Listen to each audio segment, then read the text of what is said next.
Kevin Cramer of North Dakota. Senator, thanks for making time for us. You were one of 16 Republican senators who just voted to proceed on this next step on the $1 trillion infrastructure package.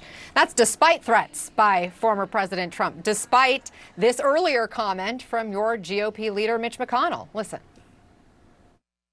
100% of my focus is on standing up to this administration. What we have in the United States Senate is total unity from Susan Collins to Ted Cruz in opposition to what the new Biden administration is trying to do to this country. Now, that was May. McConnell voted to advance this infrastructure package as well. So apparently bipartisanship is alive.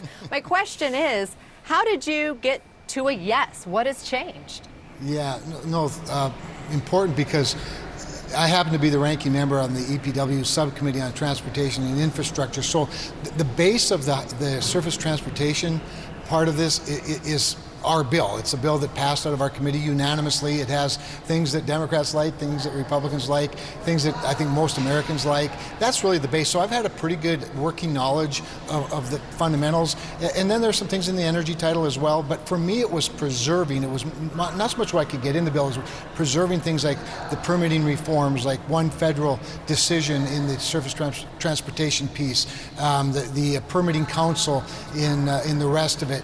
And then making sure that the funding formula of 90-10, 90% going to states, 10% competitive grants, those things that protect rural America, that recognize that there are a lot of long roads that don't have a lot of people, that's worked for transportation funding for the last several decades. Those are the things that I really insisted on. And then, of course, being paid for. And so far, all that standard has been met. And I understand that this is still being written. Right. It's expected to be about 1,000 pages, this bill, so there are a lot of details. Is there anything that, if included in this bill, would make you vote no in the end? Well, there's not what I know of. And that's an important point, and that's why it's so important to get the bill text, dropped into the bill as an amendment, and then we get on the amendment, because there are a lot of members who haven't seen as much as I have. They're perhaps on other committees, and I think the more they see, they'll like it. There are members who are going to find things that we hadn't thought of that should be added, and if they can get 59 of their closest friends, it can amend the bill. But really, I think this has been constructed in a way, the way I think people expect sausage to be made in Washington. Long, laborious, hard negotiating across the table, and then a lot of it through the committee process, and most importantly that it's paid for, that doesn't add to the debt, but actually adds to not just economic growth, but job creation, an asset that has at the end of it the profitability of the supply side of the economy as its main purpose. All of these things push against inflation, and yes, Joe Biden gets a little win out of this, but like I always like to say, not every win requires a loser. I think this is a situation where there can be a lot of winners, and we ought to look for more opportunities like this. I think the American people would be encouraged to hear what you're saying right now, and yet you have former President Trump threatening to primary Republicans if this package is passed. Are you afraid of retaliation by Trump or your party? Well, when you're in this job and you're confronted with tough decisions, and you do the work, the study, and sit through the hearings and negotiate, and then the people you answer to are the voters back home. And I appreciate President Trump. I understand some of his frustration. I think the context that a lot of opponents to the legislation is that we just spent so much so quickly in the last year and a half, and I agree with all of that. But I think this particular bill, and I would just remind people that Donald Trump proposed a much larger infrastructure package than this one. I would love to have made our very first CARES Act an infrastructure package. I think that would have been a better way to stimulate the economy, pay people to work instead of not work, but that didn't happen. And so now we're given this opportunity, and my responsibility, frankly, is to the people of North Dakota, and I think that this is an appropriate next move in that process. I do want to ask you about COVID as well, as the cases are spiking and we're learning more about the threat of the Delta variant. Mitch McConnell, your Republican leader there in the Senate, he's working very hard to get people vaccinated in his state, even doing radio ads. What's your message to people who are unvaccinated in your state, North Dakota? So my message is that inform yourself. Self-governed people can be self-informed. There's no shortage of information. Talk to your doctor and then make the decision that you think is best for you.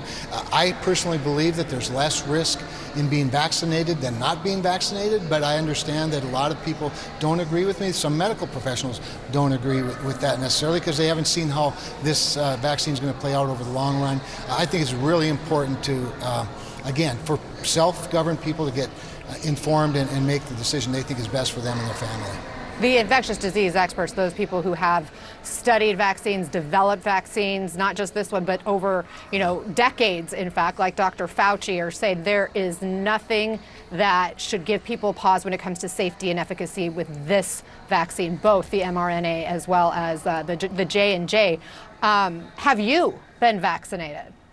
So I've made a promise to my good friend Lauren Fox that if I ever reveal my vaccination status, I'll reveal it to her first, Anna. So, and I mean that sincerely. She's my colleague. She's my colleague. We're all part of the same team here. Why don't you tell us? Because what helps to be secret on this? If the goal is to save people's lives, you're the leader. You're the leader in your state of North Dakota. More than 1,500 people, sadly, in your state have died from COVID right now. Do you want them to get vaccinated? And can you lead the way? Well, let me put it this way. I think you have more regard for my opinion than the people of North Dakota. I have a great deal of regard for their opinions, and I just think this is a healthcare privacy matter that they have to work out for themselves, and I understand why they might feel differently than I might feel about the efficacy of the vaccine. Again, this has only been out for a very short time, and quite honestly, the messaging from people like Dr. Fauci and others, they're supposedly experts, has not been exactly clear, nor has it been very consistent. And so that only adds to people's, I think, anxiety about things and their distrust. And then there are just some people who are naturally inclined to be skeptical, and I understand that. But all that said, there's a lot of information out there for people to get. I would encourage people to talk to your doctors and get the best advice you can from him or her. Okay, well, why can't you encourage people to get the vaccine? I get the talk to your doctor, do your own homework, but you've done your homework. Mm-hmm. Right? And I believe that I've done mine for me, but not everybody's me. And this is a great free country that's built on the exceptional concept of self-governance. And I frankly think that the heavy hand of government is something that most people will, many people I should say, reject. And that's part of the problem. I think when you let people take their time and make their own decisions and not impose or imply that somehow you're a lot smarter than they are. Yeah. I mean, I'm elected to the Senate. I'm not a virologist. I encourage them to talk to experts. And it sounds like you've gotten vaccinated. Correct me if I'm wrong, but I appreciate you taking the time. Senator Kevin Cramer, thank you for being with us. Stay tuned to Lauren. She'll let you know at some point, maybe. Okay. I'll be anxiously awaiting. All right. Thanks again. You bet. Bye-bye.